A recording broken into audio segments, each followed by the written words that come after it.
Bonjour à tous. Parmi les dossiers au menu de cette session de travail des évêques de France à Lourdes, le groupe de réflexion sur l'écologie et l'environnement qui présente un point d'étape de ses travaux. Parce que l'Église est au milieu des hommes, parce qu'elle est dans le monde, parce qu'elle se préoccupe de la justice, les évêques ont voulu réfléchir à ce dossier.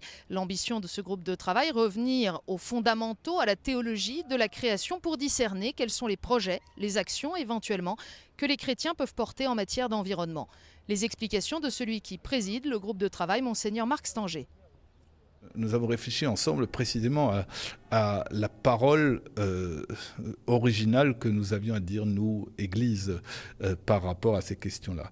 Et cette parole, nous avons regardé d'un peu plus près que ce qui la fonde. Cette parole, elle est fondée dans l'Écriture, elle est fondée dans la vision que nous avons de l'homme. Et c'est une vision qui n'est pas une vision négative, mais qui est une vision positive.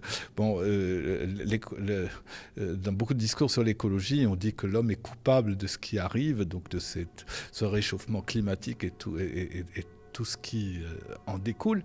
Bon, l'homme en est responsable, mais de là à avoir un point de vue négatif sur l'homme, ça ne nous aide pas beaucoup à construire et à avancer, quoi. Enfin, l'Église, le point de vue chrétien, disons, que sur l'homme, c'est ce point de vue qui dit, bon, l'homme est pécheur, bien sûr, il fait des fautes, il a des culpabilités, mais ce pécheur, c'est quelqu'un qui est aussi promis au salut et à l'accomplissement, donc c'est quelqu'un qui a une perspective positive, enfin, devant lui, cette perspective positive qui lui vient du fait que c'est une créature de Dieu, enfin, et donc plutôt que de s'enfoncer dans la condamnation de l'homme, il faut plutôt lui proposer un idéal de création, de construction d'un monde un peu plus juste, d'un monde où tous les hommes peuvent s'en tirer, où ils ne sont pas victimes de tous les méfaits des comportements humains.